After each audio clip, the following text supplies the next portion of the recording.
Assalamualaikum Nobstuber, semoga kita sehat selalu. Amin. Pada video kita kali ini kita akan membahas tentang tips memilih CCTV untuk pemula. Buat yang masih bingung cara memilih CCTV untuk rumahnya, simak videonya sampai habis. Kita akan bahas satu persatu tipsnya. Let's go Neps, kita bahas.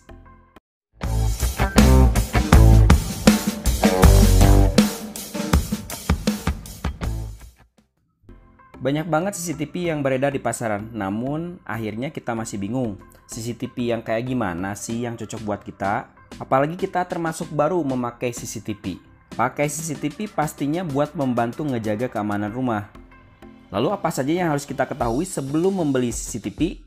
Oke, yang pertama, kita harus tahu dulu di mana penempatan atau pemasangan CCTV-nya.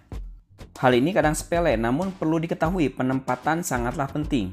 Mau ditempatkan di luar atau outdoor atau di dalam indoor? Apakah mau ditempatkan di meja atau di plafon terbalik kayak gini? Tidak semua jenis CCTV bisa multifungsi indoor atau outdoor. Tidak semua CCTV juga waterproof. CCTV jenis indoor biasanya juga bisa dipasang kita di teras rumah, namun jangan sampai kena air. Jadi hati-hati kalau misalnya kita mau pasang di teras rumah. Lebih baik pakai yang outdoor, yang waterproof untuk ditempatkan di teras rumah. Yang kedua, kemudahan instalasi CCTV. Buat yang pemula atau baru saja menggunakan CCTV, kalau beli CCTV nggak bisa dipasang. Waduh, pusing, liar ya. Bisa aja kamu lihat tutorialnya di YouTube atau di internet. Tapi dari beberapa CCTV emang ada yang sangat mudah dalam instalasinya, ada juga yang agak ribet sih. Pastinya cara pengoperasian aplikasinya juga jadi bahan pertimbangan kita dalam memilih CCTV. Lalu kita masuk ke aplikasinya. Kita bisa lihat aplikasinya apakah ramah untuk pemula atau tidak. Saat kita masuk aplikasi, kita ditawarkan dengan beberapa fitur yang ada di dalamnya. Di sini juga Anda bisa membandingkan dari beberapa tutorial bagaimana cara penggunaan aplikasinya. Hal yang paling penting juga dalam instalasi adalah Anda harus tahu semua setting yang ada di CCTV-nya. Sebagai contoh, kita masuk ke settingan salah satu CCTV. Di sini ada beberapa settingan yang harus kita pahami. Lebih bagusnya pakai bahasa Indonesia, jadi aplikasinya yang berbahasa Indonesia. Kalau bahasa Inggris sih bisa saja, namun kita lebih familiar dengan bahasa Indonesia. Kalau ada bahasa Sunda apalagi, senang saya. Yang ketiga, jenis CCTV, apakah pakai WiFi atau tanpa WiFi? Mau CCTV analog atau IV kamera? Sekarang sih sudah ada beberapa CCTV yang emang bisa pakai WiFi ataupun tanpa WiFi. Jadi buat Anda yang tidak punya WiFi di rumahnya bisa pakai hotspot. Tapi kalau misalnya nggak pakai hotspot, pingin tanpa WiFi sepenuhnya bisa saja. Tapi kalau tanpa WiFi biasanya jaraknya terbatas, hanya 15-20 meter dari device CCTV. Ada juga yang tanpa WiFi tapi tidak terhubung ke HP kita. Ada juga. Jadi fungsinya hanya ngerekam pakai memory card saja. Itu juga bisa jadi pertimbangan dalam memilih CCTV. Yang keempat, resolusi kamera. Buat zaman sekarang, resolusi kamera CCTV kualitas SD sekarang sudah ketinggalan zaman. Minimal sudah HD atau HD atau Full HD.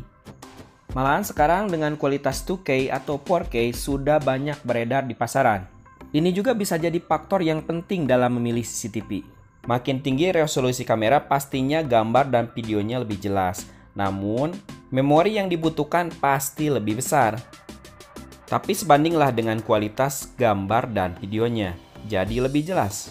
Pastinya yang kualitas gambar videonya lebih tinggi, resolusinya lebih mahal. Dari beberapa CCTV yang kita pernah bahas, walaupun kualitasnya sama-sama Full HD, namun berbeda hasilnya. Lanjut nomor 5, fitur CCTV. Nah yang ini penting banget loh. Kita butuhnya fitur apa? Gak semuanya ada di tiap tipe CCTV. Tinggal kita milih mau yang mana, mau yang statik atau PTZ. Mau yang Wi-Fi mode atau direct mode atau V2P. Punya fitur sound detection, smoke detection, motion tracking atau hanya motion detection saja. Sampai dengan fitur on-fif juga bisa jadi pertimbangan buat Anda dalam memilih CCTV. Yang nantinya mau dicek via HP saja atau mau via laptop atau komputer. Mau dilihat via HP atau bisa dilihat juga di monitor atau televisi. Ada yang support Google Assistant, ada juga yang tidak. Kalau rumah Anda sudah jadi smart home, kayaknya kurang lengkap kalau tidak pakai fitur Google Assistant. Tapi dari semua fitur yang tadi saya sebutin, sebenarnya motion detection sih yang paling penting. Soalnya fitur motion detection ini paling dasar banget. Kalau nggak punya motion detection kayaknya gimana gitu, kurang banget CCTV-nya. Nggak bisa ngedeteksi gerakan yang ada di kamera.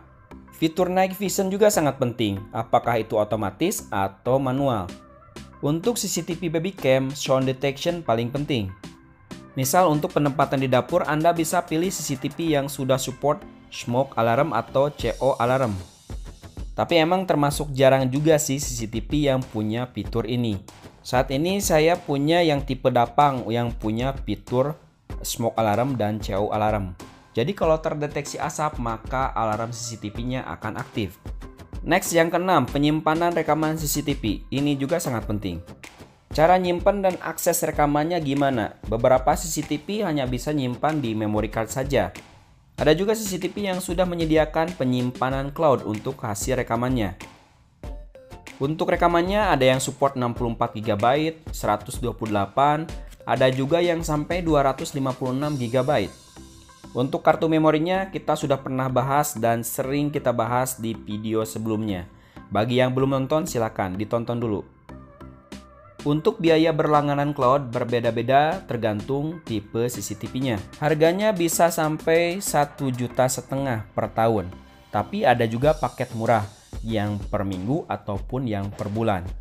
Salah satu keistimewaan kalau kita berlangganan cloud adalah kalau misalnya CCTV-nya dirusak atau digondol maling, kita tetap bisa melihat hasil rekamannya.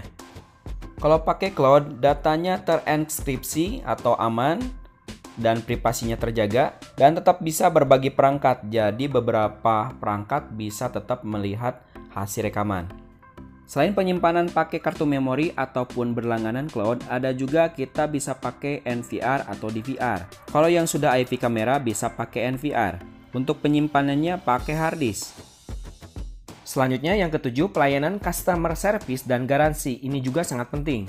Kalau bermasalah saat pairing atau saat penggunaan, Anda bisa berdiskusi dengan customer service-nya. Itu juga bisa kamu pertimbangkan dalam memilih CCTV. Oke, Neps, itu dia cara memilih CCTV. Jadi intinya, kemudahan dalam instalasi, pemasangan, dan penggunaan aplikasi sangat direkomendasikan. Gak semua fitur Anda butuhkan, pilih beberapa tipe CCTV yang punya fitur sesuai dengan kebutuhan Anda. Resolusi kameranya minimalnya HD atau Full HD. Penyimpanan rekaman juga bisa Anda pertimbangkan apakah kartu memori, NVR, atau cloud. Dan pastinya beda tipe, beda harga. Kalau suka dengan video ini, silahkan untuk di like, share, komen, dan tentunya subrek. Terima kasih sudah menonton dari awal sampai akhir. See you next video. Jangan lupa sedekah. Hatur nuhun. Wassalam. Mantap. Hade pisan.